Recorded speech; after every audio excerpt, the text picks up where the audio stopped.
ശ്രീ അവളെയൊന്ന് നോക്കിക്കൊണ്ട് പരിചയഭാവം പോലും കാണിക്കാതെ അവിടെ നിന്ന് പോയിരുന്നു. പിന്നെ അവനെ അവർ കണ്ടത് ഫുഡും കഴിച്ചിറങ്ങുമ്പോൾ ഫ്രണ്ടിൽ കൗണ്ടറിനടുത്ത് ഫോണിൽ സംസാരിച്ച് നിൽക്കുന്നതാണ്. ഫോണിൽ സംസാരിക്കുന്നുണ്ടെങ്കിലും അവൻ്റെ നോട്ടം ഇടയ്ക്കിടെ പൂർവിയിലെത്തുന്നത് തപ്പു ശ്രദ്ധിച്ചിരുന്നു. പക്ഷേ പൂർവി തലകുനിച്ച് തന്നെയായിരുന്നു. കാറിൽ കയറും നേരം തപ്പു വീണ്ടും വെറുതെയൊന്ന് ശ്രീ നിന്നിടത്തേക്ക് നോക്കി. അന്നേരം കണ്ടു ആർക്കും മനസ്സിലാവാത്ത രീതിയിൽ ഷർട്ടിൻ്റെ സ്ലീവിൽ കണ്ണു തുടച്ചു പോകുന്നവനെ. ആരാണ് തേച്ചത്? ഷോപ്പിംഗ് ഒക്കെ കഴിഞ്ഞ് വീട്ടിലേക്കുള്ള യാത്രയിലായിരുന്നു. കാറിൽ തങ്ങി നിൽക്കുന്ന മൗനത്തെ ഭേദിച്ചുകൊണ്ടുള്ള തപ്പുവിൻ്റെ ചോദ്യം. അവൾ ഞെട്ടലോടെ അവനെ നോക്കി. ഒന്നുറപ്പാണ്, അങ്ങേരെ കോലം കണ്ടിട്ട് ഈ മിണ്ടാപ്പൂച്ച തേച്ച് മിനുക്കിയതുപോലെയാണ് തോന്നുന്നത്. അവളെ ഇടം കണ്ണിട്ട് നോക്കിക്കൊണ്ട് തപ്പു ആരോടൊന്നില്ലാതെ പറഞ്ഞു. തപ്പേട്ടൻ എന്താ പിച്ചുമ്പേയും പറയുന്നേ? എനിക്കൊന്നും മനസ്സിലാവുന്നില്ല. പൂർവി പതർച്ചയോടെ പറഞ്ഞു. പ്രണയിച്ചിരുന്നു അല്ലേ? അത് കേൾക്കെ പൂർവി പതർച്ചയോടെ അവനെ നോക്കി. അവളുടെ ആ നോട്ടത്തിലുണ്ടായിരുന്നു അവന് ഇതൊക്കെ എങ്ങനെ മനസ്സിലായെന്ന്. തപ്പേട്ടൻ ആരുടെ കാര്യമാണീ പറയുന്നത്? പൂർവി ഉള്ളിലെ പതർച്ച മറച്ചു പിടിച്ചുകൊണ്ട് ചോദിച്ചു. അച്ചോടാ, എന്നിട്ടും മനസ്സിലായില്ലേ? എന്നാ കേട്ടോ, നമ്മൾ റെസ്റ്റോറൻറ്റിൽ വെച്ച് ഒരു താടിക്കാരനെ കണ്ടില്ലേ? ആ ആളെക്കുറിച്ചാണ് ഞാൻ പറയുന്നത്. ഇനിയിപ്പോൾ അയാളെ തനിക്ക് അറിയില്ല എന്ന് പറഞ്ഞ് രക്ഷപ്പെടാൻ നോക്കണ്ട. കാരണം ഞാൻ വ്യക്തമായി കണ്ടതാണ് നിങ്ങൾ പരസ്പരം കണ്ടപ്പോഴുള്ള പതർച്ച. അങ്ങേരുടെ മിഴികളിൽ നിറഞ്ഞു നിൽക്കുന്ന പ്രണയം, ഈ മിണ്ടാപ്പൂച്ച മറച്ചു പിടിക്കാൻ നോക്കുന്ന പ്രണയം. എന്തേ, സത്യല്ലേ? അവൻ അതും പറഞ്ഞ് അവളുടെ ഉത്തരത്തിനായി അവളെ നോക്കി. അവൻ്റെ നോട്ടം കാണെ അവനോടൊന്നും മറച്ചു വയ്ക്കാൻ അവൾക്ക് തോന്നിയില്ല. തപ്പേട്ടൻ പറഞ്ഞതിൽ ഒരു കാര്യമൊഴിച്ച് ബാക്കിയെല്ലാം ശരിയാണ്. അത് പറയുമ്പോൾ അവളുടെ മുഖത്ത് വേദന നിറഞ്ഞിരുന്നു. ആ ഒരു തെറ്റെന്താ? അവൻ സംശയത്തോടെ ചോദിച്ചു. പ്രണയം, അതെനിക്ക് മാത്രമേ ഉണ്ടായിരുന്നുള്ളൂ, ശ്രീയേട്ടനുണ്ടായിരുന്നില്ല. പിന്നെ ഞാൻ എൻ്റെ ഇഷ്ടം അങ്ങോട്ട് പറഞ്ഞതുമില്ല. പിന്നെ എങ്ങനെ തേപ്പാകും? അത് കേൾക്കെ തപ്പുവിൻ്റെ നെറ്റി ചുളിഞ്ഞു. ശ്രീക്ക് പൂർവിയോട് ഇഷ്ടമില്ല എന്ന് തപ്പുവിന് എന്തോ ഉൾക്കൊള്ളാൻ കഴിഞ്ഞില്ല. നിന്നെപ്പോലെ അവനും നിന്നെ പ്രണയിച്ചിട്ടുണ്ടെങ്കിൽ. വേണ്ട, എന്നെ ആരും പ്രണയിക്കണ്ട. ഈ പൂർവിയെ ആരും പ്രണയിക്കണ്ട. മതി തപ്പേട്ട, ഇനിയൊന്നും പറയണ്ട. അതൊക്കെ കഴിഞ്ഞ കാര്യങ്ങളാണ്, അത് വിട്ടേക്ക്. അവൾ അത് കേൾക്കാൻ വയ്യാത്ത പോലെ പറഞ്ഞു.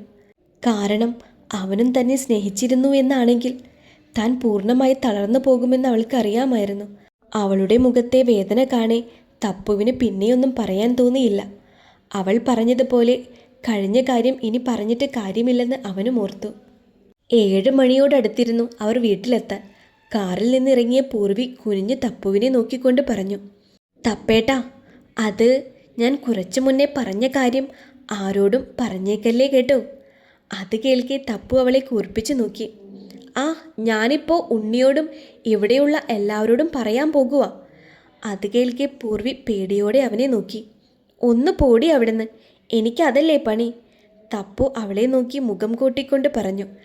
അത് കേൾക്കെ പൂർവി ആശ്വാസത്തോടെ നെഞ്ചത്ത് കൈവച്ചു. അവളുടെ ഈ കാട്ടായം കാണെ തപ്പു തലയിൽ കൈവച്ചു പോയി. എൻ്റെ ദൈവമേ, ഇങ്ങനെയൊരു പൊട്ടിപ്പെണ്ണ് എല്ലാം വേഗം വിശ്വസിക്കും. തപ്പു മേൽപോട്ട് നോക്കി ദൈവത്തോടെന്ന പോൽ പറഞ്ഞു. അത് കാണെ പൂർവി അവനെ നോക്കി ഇളിച്ചു കാണിച്ചു. ആ, എന്താ ചിരി? മതി ചിരിച്ചത്, വാ നടക്ക്. അതും പറഞ്ഞവൻ കവറൊക്കെ എടുത്ത് മുന്നോട്ട് നടന്നു. അവൻ്റെ പിറകെ തന്നെ പൂർവിയും. അവർ അകത്തേക്ക് കയറുമ്പോൾ തന്നെ കണ്ടു ഹാളിലിരുന്ന് TV കാണുന്ന പാറുവിനെയും മാളുവിനെയും യശോദയെയുമാണ്. പിന്നെ കുറിച്ചു മാറി സോഫയിൽ കിടന്ന് ഫോണിൽ തോണ്ടുന്ന മിഥുവിനെയും. ആ, നിങ്ങൾ വന്നോ? അവരെ കണ്ടപ്പോൾ തന്നെ യശോദ TV കാണുന്നത് നിർത്തിവെച്ചുകൊണ്ട് അവരുടെ അടുത്തേക്ക് വന്നു. അവർ അടുത്ത് വന്നപ്പോൾ തന്നെ തപ്പു തൻ്റെ കയ്യിലുള്ള കവർ യശോദയ്ക്ക് നേരെ നീട്ടി. ഇതെന്താ മോനെ? കവറൊന്ന് നോക്കിക്കൊണ്ട് സംശയത്തോടെ ചോദിച്ചു. അത് നിങ്ങൾക്കുള്ള ഡ്രസ്സാണ്, അവനൊരു പുഞ്ചിരിയോടെ പറഞ്ഞു. അയ്യോ, എന്തിനാ മോനെ ഇതൊക്കെ വാങ്ങിച്ച് വെറുതെ പൈസ കളയുന്നത്? ഇതൊക്കെ എൻ്റെ സന്തോഷമല്ലേ യശോദാമേ, അവിടെ പൈസ നോക്കേണ്ട ആവശ്യമെന്താ? ഡ്രസ്സ് എന്ന് കേട്ടപ്പോൾ തന്നെ മാളു അവിടേക്ക് പാഞ്ഞു വരുന്നു. എനിക്കില്ലേ തപ്പു? അത് കേട്ടപ്പോൾ തന്നെ തപ്പു തൻ്റെ കയ്യിലുണ്ടായിരുന്ന ഒരു കവർ മാളുവിനും മറ്റൊന്ന് മിഥുവിനും കൊടുത്തിരുന്നു. അത് കിട്ടിയപ്പോൾ തന്നെ മാളു അമ്മയ്ക്ക് കാണിക്കാൻ വേണ്ടി ചാടിത്തുള്ളിപ്പോയി. എന്തേ കണ്ണനും ഉണ്ണിയും?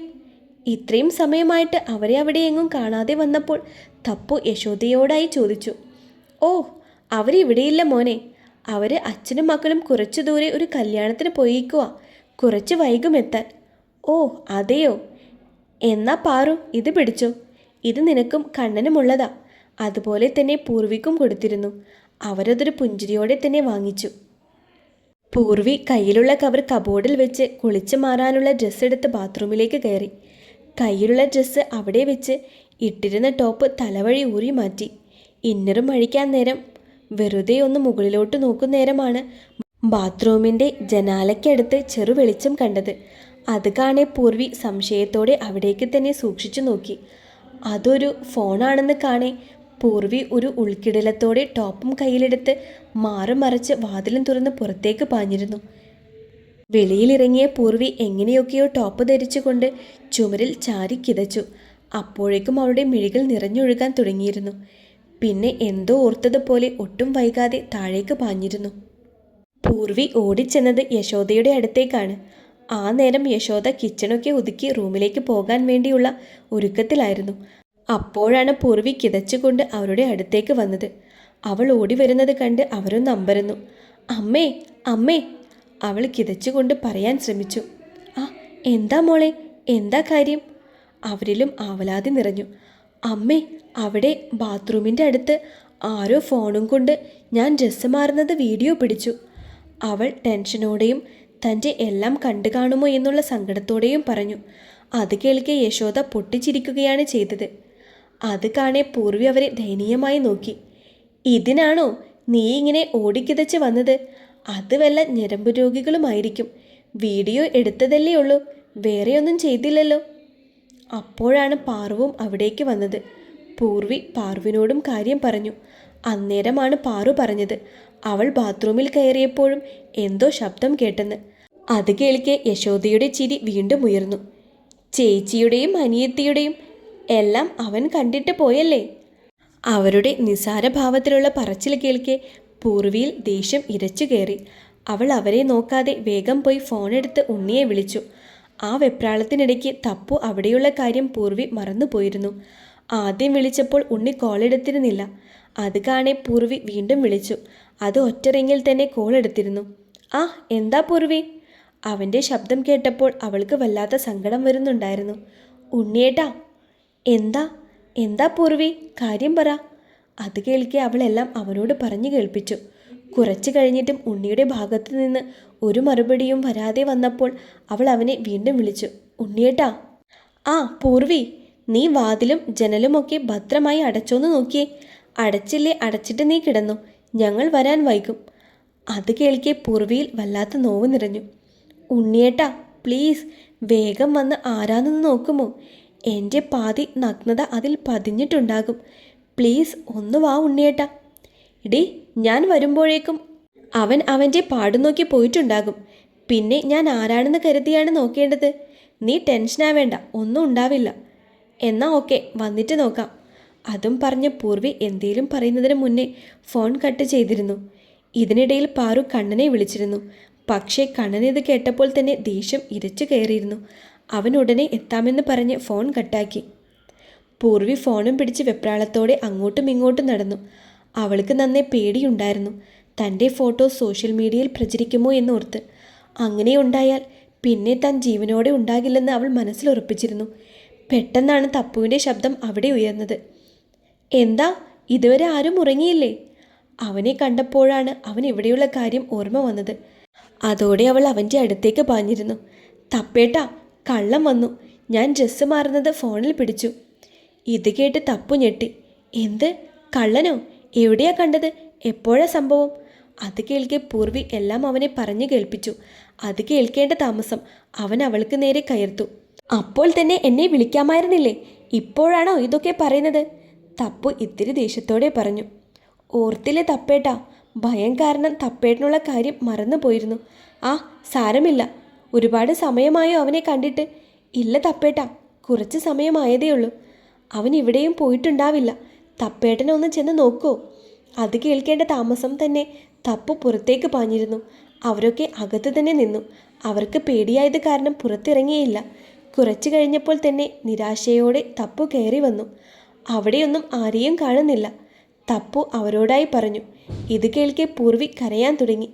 അത് കാണെ തപ്പു അവളുടെ അടുത്തേക്ക് നടന്നു. നോക്കൂ പൂർവി, താൻ വിചാരിക്കും പോലെ അതിലൊന്നും പതിഞ്ഞിട്ടുണ്ടാവില്ല. ചിലപ്പോൾ ചുമരോ മറ്റോ മാത്രമേ അതിൽ പെട്ടിട്ടുണ്ടാവുള്ളൂ. താൻ ഒന്നുകൊണ്ടും വിഷമിക്കേണ്ട. തപ്പു ഒരുവിധം അവളെ പറഞ്ഞ് സമാധാനിപ്പിക്കാൻ ശ്രമിച്ചുവെങ്കിലും അവനിലും വല്ലാത്ത ആദി നിറഞ്ഞിരുന്നു. ഫോണിൽ അവളുടെ എന്തേലും പതിഞ്ഞിട്ടുണ്ടാകുമോ എന്ന്. അപ്പോഴേക്കും കല്യാണത്തിന് പോയവരൊക്കെ എത്തിയിരുന്നു. കണ്ണനും അവിടെയൊക്കെ ഒന്ന് നോക്കി ഒരു തുമ്പും കിട്ടാതെ വന്നപ്പോൾ അവനിലും നിരാശ നിറഞ്ഞു. പക്ഷേ വന്നവൻ പൂർവി ബഹളം വയ്ക്കാത്തത് കാരണം ഒന്നും അറിഞ്ഞിരുന്നില്ല. അവൻ അവിടെ നിന്ന് നേരെ പോയത് തൊട്ടപ്പുറത്തുള്ള വീട്ടിലേക്കായിരുന്നു, ഇതുപോലെ കുളിസീൻ പിടിക്കാൻ വേണ്ടി. എന്നാ മക്കളെ, നിങ്ങളൊക്കെ പോയി കിടന്നു. ഇനി അവനെ കിട്ടുമോ എന്ന് തോന്നുന്നില്ല. അതും പറഞ്ഞ് ശിവൻ എല്ലാവരെയും കിടക്കാനായി പറഞ്ഞു വിട്ടു. അങ്ങനെ ഓരോരുത്തരായി അവരുടെ റൂമിലേക്ക് പോയി. പാതിരാത്രിയായിട്ടും പൂർവിക്ക് ഉറക്കം വരുന്നുണ്ടായിരുന്നില്ല. അവൾ ഉണ്ണിക്കിടന്ന ഭാഗത്തേക്ക് നോക്കി. അവിടെ അവൻ നല്ല ഉറക്കമായിരുന്നു. പെട്ടെന്നാണ് പൂർവിയുടെ ഫോൺ റിങ് ചെയ്തത്. തപ്പേട്ടൻ എന്ന് കാണെ അവൾ സംശയത്തോടെ കോൾ എടുത്തു. പൂർവി, ആളെ കിട്ടി, ആളെ കിട്ടി, താഴേക്ക് വാ. അതും പറഞ്ഞവൻ കോൾ കട്ട് ചെയ്തിരുന്നു. അത് കേൾക്കെ പൂർവിയുടെ ഉള്ളിൽ വല്ലാത്ത കുളിര് നിറഞ്ഞു. പിന്നെ ആരാണ് ആളെന്നറിയാൻ വേണ്ടി ആകാംക്ഷയോടെ ബെഡിൽ നിന്ന് ചാടി എഴുന്നേറ്റു. എന്നിട്ട് സൈഡിൽ കിടക്കുന്ന ഉണ്ണിയെ വിളിച്ചു. ഉണ്ണിയേട്ടാ, എഴുന്നേൽക്ക്. ഒറ്റ വിളിയിൽ തന്നെ അവൻ എഴുന്നേറ്റിരുന്നു. എന്താടി? അവൻ ഉറക്കച്ചുവയോട് ചോദിച്ചു. കള്ളനെ പിടിച്ചു, വേഗം വാ. ഏ, ആര്? അത് കേട്ടപ്പോൾ തന്നെ അവൻ്റെ ഉറക്കമൊക്കെ എവിടെയോ പോയിരുന്നു. തപ്പേട്ടൻ താഴേക്ക് ചെല്ലാൻ പറഞ്ഞിട്ടുണ്ട്. അതും പറഞ്ഞ് ഉണ്ണിയെ കാത്തു നിൽക്കാതെ പൂർവി വാതിലും തുറന്ന് പുറത്തേക്ക് പോയിരുന്നു. പൂർവി റൂമിൽ നിന്ന് ഇറങ്ങുമ്പോൾ തന്നെയാണ് പാറുവും കണ്ണനും അവരുടെ റൂമിൽ നിന്ന് ഇറങ്ങി വന്നത്. അങ്ങനെ അവർ ഒരുമിച്ച് തന്നെ താഴേക്ക് ചെന്നു. മുൻവശത്തെ വാതിലിന് അടുത്തെത്തിയപ്പോൾ തന്നെ തപ്പുവിൻ്റെ അലർച്ച കേൾക്കാമായിരുന്നു. അത് കേട്ടപ്പോൾ തന്നെ കണ്ണൻ വേഗം പുറത്തേക്ക് പാഞ്ഞിരുന്നു. തല്ലാൻ വേണ്ടി പാഞ്ഞു ചെന്ന കണ്ണൻ തപ്പു പിടിച്ചു വെച്ച ആളെ കണ്ട് കണ്ണൻ്റെ കാലുകൾ അവിടെ നിശ്ചലമായി. തപ്പുവിൻ്റെ കൂടെ വേറെയും 2-3 പേരുണ്ടായിരുന്നു. അയൽപ്പക്കത്തെ ആൾക്കാരായിരുന്നു അവർ. അപ്പോഴേക്കും യശോദയും ശിവനും ഇറങ്ങി വന്നിരുന്നു. എല്ലാവരും ഒരു നിമിഷം ആളെ കണ്ട് സ്തംഭിച്ചു പോയിരുന്നു. മിതു. പൂർവി പകപ്പോടെ ആ പേര് ഉരുവിട്ടു. ഉണ്ണി വിശ്വസിക്കാനാവാതെ തലയിൽ കൈവച്ചു പോയി. മിതുവിൻ്റെ കൈ 2 പേരും ചേർന്ന് പിടിച്ചു കെട്ടിയിരുന്നു. അവൻ അവരുടെ കയ്യിൽ കിടന്ന് കുതിരുന്നുണ്ടായിരുന്നു. അടങ്ങി നിൽക്കടാ മോനെ. തപ്പു അവൻ്റെ കോളറിൽ പിടിച്ചലറി. എൻ്റെ ദേഹത്ത് നിന്ന് കൈയെടുക്ക്, ഞാനൊന്നും ചെയ്തിട്ടില്ല. അതിനിടയിലും മിതു തപ്പുവിനെ നോക്കി ദേഷ്യത്തോടെ പറഞ്ഞു. ആ നിമിഷം തന്നെ തപ്പുവിൻ്റെ ഇടതുകരം മിതുവിൻ്റെ കവിളിൽ വീണിരുന്നു. ഡാ തപ്പു, വേണ്ട. അതും പറഞ്ഞ് ഉണ്ണി അവനെ കയറി പിടിച്ചിരുന്നു. ആ നിമിഷം തന്നെ തപ്പു ഉണ്ണിയെ കുടഞ്ഞു മാറ്റിയിരുന്നു. തപ്പുമോനെ, നിനക്ക് ആള് മാറിയതായിരിക്കും. മിതു ഞങ്ങളുടെ കുട്ടിയാ, ഇങ്ങനെയൊന്നും ചെയ്യില്ല. യശോദ അപ്പോഴും മിഥുൻ്റെ ഭാഗം ചേർന്ന് പറഞ്ഞു. അതേടാ, മിതു അങ്ങനെയൊന്നും ചെയ്യില്ല, ഉണ്ണിയും പറഞ്ഞു. അത് കേൾക്കെ തപ്പു ഒരുതരം പുച്ഛത്തോടെ ഇരുവരെയും നോക്കി പറഞ്ഞു. ഇതാണ് നിങ്ങളുടെയൊക്കെ കുഴപ്പം. അകത്തുള്ളവരേക്കാൾ സ്വാതന്ത്ര്യവും സ്നേഹവും കരുതലൊക്കെ പുറത്തുള്ളവർക്ക് കൊടുക്കും. ആ സ്വാതന്ത്ര്യമാണ് ഇവനെയൊക്കെ ഇത് ചെയ്യിപ്പിച്ചത്. തപ്പു അത് പറഞ്ഞ് ഉണ്ണിയെയും യശോദയെയും ഊന്നിക്കൊണ്ടായിരുന്നു. ഡാ, ആ ഫോൺ എടുത്തേ, അതിലുള്ളത് കണ്ടാലേ ഇവർക്ക് വിശ്വാസമാവുകയുള്ളൂ. അത് കേട്ടപ്പോൾ തന്നെ അടുത്തുണ്ടായിരുന്ന ചെറുപ്പക്കാരൻ ഫോൺ എടുത്ത് തപ്പുവിൻ്റെ കയ്യിൽ കൊടുത്തു. പൂർവി, ഇങ്ങ് വാ. തപ്പു ഫോൺ കയ്യിൽ വാങ്ങി പൂർവിയെ അടുത്തേക്ക് വിളിച്ചു. പൂർവി ഏറിയ ഹൃദയമിടിപ്പോടെ തപ്പുവിൻ്റെ അടുത്തേക്ക് ചെന്നു. ദാ നോക്ക്. തപ്പു തൻ്റെ കയ്യിലുള്ള ഫോൺ പൂർവിയുടെ കയ്യിലേക്ക് വെച്ച് കൊടുത്തു. അവൾ തപ്പുവിനെ ഒന്ന് നോക്കിക്കൊണ്ട് ഗാലറി ഓപ്പൺ ചെയ്ത് നോക്കി.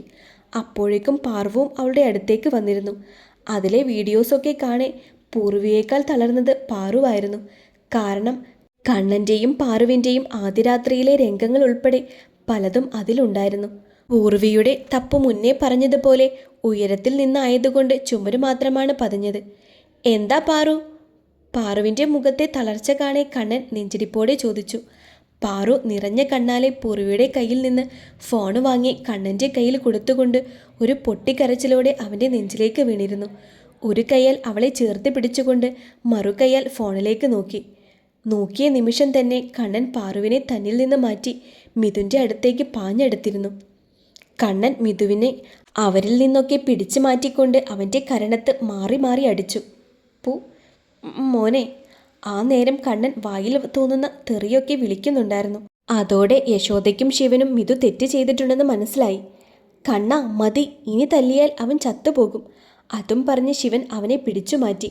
ചാവട്ടെ അച്ഛ, അമ്മയെയും പെങ്ങളെയും തിരിച്ചറിയാത്തവനൊക്കെ ചാവുന്നത് തന്നെയാ നല്ലത്. ഡാ കണ്ണാ, ഇപ്പോൾ പോലീസ് വരും. വേഗം എല്ലാം ഡിലീറ്റ് ചെയ്ത് കളഞ്ഞേക്ക്, അല്ലേ ആ ഫോൺ നശിപ്പിച്ചേക്ക്. അത് കേൾക്കേണ്ട താമസം കണ്ണൻ ആ ഫോൺ എറിഞ്ഞുടച്ചിരുന്നു. അപ്പോഴേക്കും പോലീസ് ജീപ്പ് അവിടെ വന്ന് നിന്നിരുന്നു. മിഥുനെ ഉടനെ തന്നെ പോലീസ് അറസ്റ്റ് ചെയ്ത് കൊണ്ടുപോയി. പൂർവി നന്ദിയോടെ തപ്പുവിന് നേരെ കൈകൾ കൂപ്പി. ഇപ്പോൾ സമാധാനമായില്ലേ?